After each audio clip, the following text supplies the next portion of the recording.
Hello fellow YouTubers, and welcome back to Phoenix Wright Ace Attorney.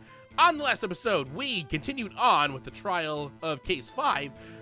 Angel Star's on the stand, and she tried to testify that, well, first she brought up a black and white photograph from the 90s. That was from yesterday. Or the day before in this game, but she also tried to make it look like Lana tried to commit this murder premeditated. So, on this episode, we are going to be trying to find a hole in that statement. Hopefully. So, the first thing we need to do is, it says the murder was planned, the rubber gloves prove it. We're gonna present something immediately. We're gonna present the knife. Objection!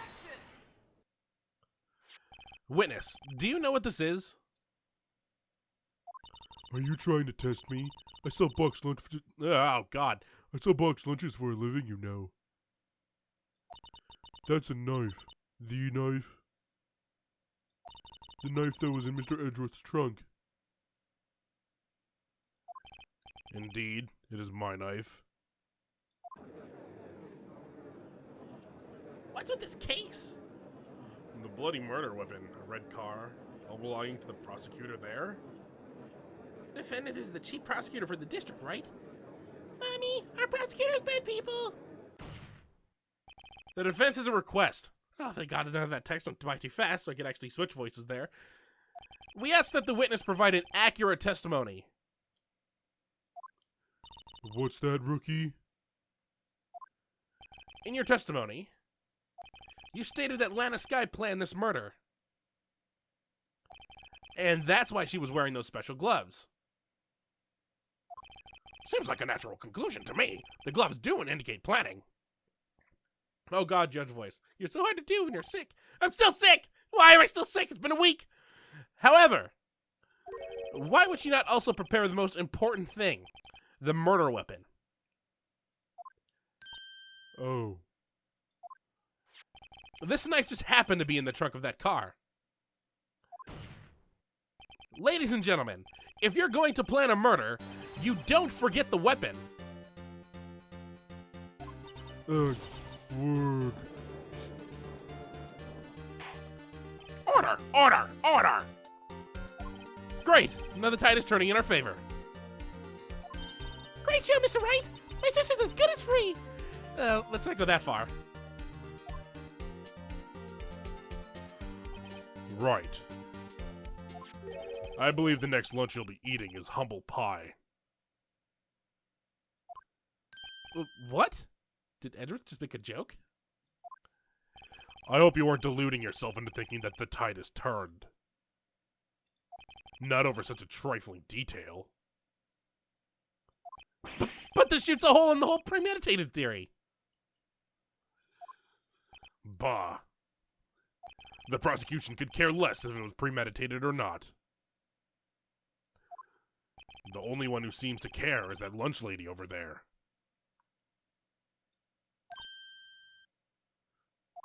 The defendant, Lana Skye, murdered a detective with a knife.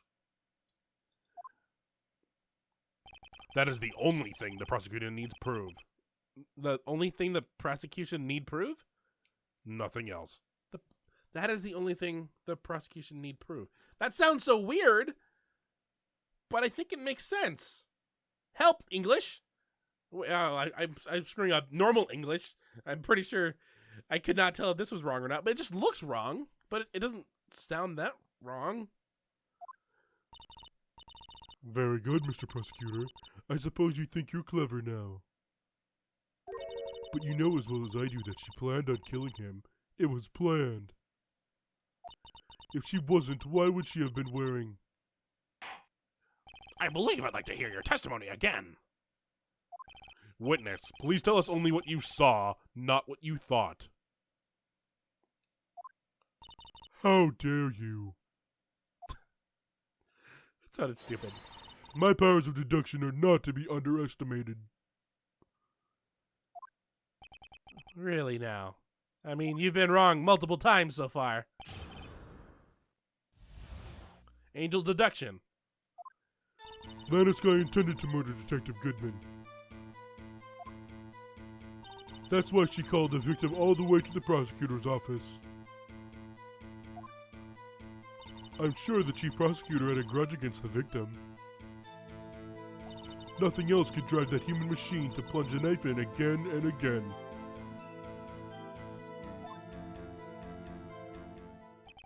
The victim was summoned from the police department to the prosecutor's office.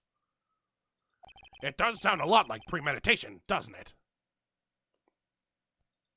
So, if I order pizza, does that mean I'm planning to kill the delivery boy? In any case, the defense may now cross-examine the witness. Also, Lana's logic is sound. If you order pizza, you're going to kill someone. So, let's find out what's wrong with this testimony. There is something that's immediately wrong. Something that an expert detective with expert deduction skills should have not pointed out at all. Or at least said. Nothing else could drive the human machine to plunge the knife in again and again. If we look at the autopsy report, 1 knife wound. You say she stabbed him again and again. But you could have witnessed that. Are you testing me? Then I'll test you. With my moss surprise. Ew.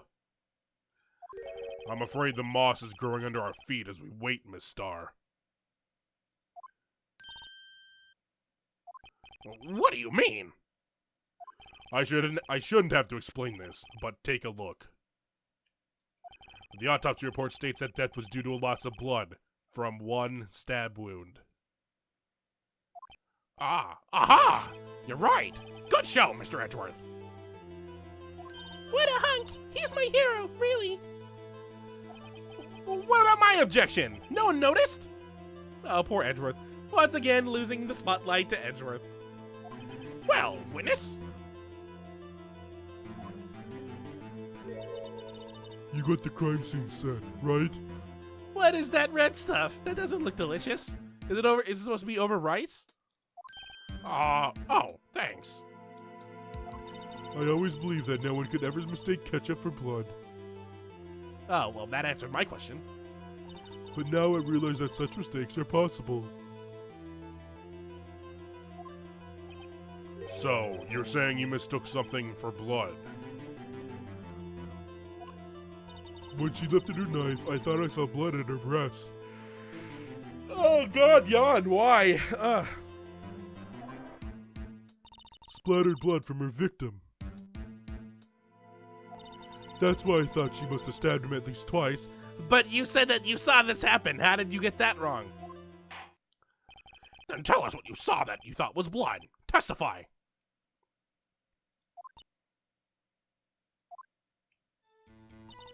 Her red muffler looked like blood to me. That's how ghastly the whole scene was. So a muffler is... No, let's spin that later. But there's something wrong with this, and she gave us this evidence. It's the crime photo. Miss Starr, I demand an explanation. The witness is clearly not suited for detective work. What? Also, Edgeworth, why do you object my objection? The suspect was not wearing a scarf or muffler of any kind when she stabbed the victim. And you've proved it yourself with this photograph. Huh? But that can't be. Only a true professional could be so clueless. I'm sure you'll make a good lunch lady. Have no fear. Ooh, ice cold. Harsh words, but good. Thank you, Jed, for being on my side. Wait, no, you're not. You didn't even notice. You didn't even notice Phoenix's objection. In the end, Mr. Edgeworth prevails. What was my objection? Chopped liver? But it was there. A scarf. No, not that, but something red. Really. Well now, where were we? The witness has given us an entertaining interlude. Now back to business. What? Very well. Witness, continue your testimony. You saw the crime and apprehended the suspect. Tell us about that. Oh, God, my throat. I hate my voice. Very well. I do remember some things accurately, at least. Ultimately, we couldn't shake the most important part of her testimony. The most important part? Quit reading my mind! The part where your sister stabs the victim. Did you read that? This next testimony might just be the moment of truth. Why do people read Phoenix's mind? Apprehending the suspect. After the murder, the suspect attempted to run behind a partition off to her side. I quickly caught her, explained her rights to her, and arrested her on the spot. Yes. When I arrested her, she mentioned the muffler. That's what had me confused in my earlier testimony. I looked away for a moment. Why? The chief prosecutor made to escape, but against Oh, God! Angel Star, resistance is futile. Angel Futile. That's our new name. You are quite determined about the scarf, aren't you? I strike like a snake and bite like a cobra. That's me, Angel Star.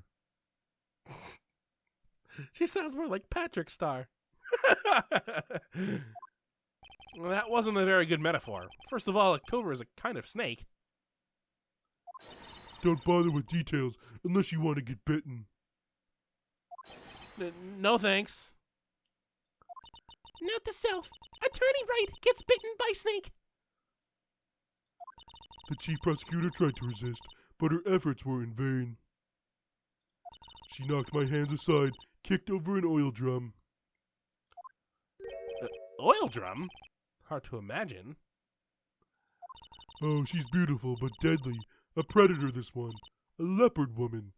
Rawr. Rar. This the most uninterested voice. Very well, Mr. Wright. Your cross-examination, if you will. All right. Well, we got another cross-examination ahead of us, but I think we'll save this for next episode. So, on the next episode of Phoenix Wright Ace Attorney, we are going to be going through this testimony, trying to find another hole in it, because apparently your entire statement is holes. So, until next time, hopefully you enjoy. Hang in there, Fane. I know this must not be nice with your disease and all, but we're kind of in a rock between a rock and a hard place right now. We don't really have anywhere safe we can really go. I saw people. Oh. Okay, let's just shoot them. Let's not try and get the jump on them. Well, technically that was the jump, but I don't know. There could have been more people here. We could have scouted while we were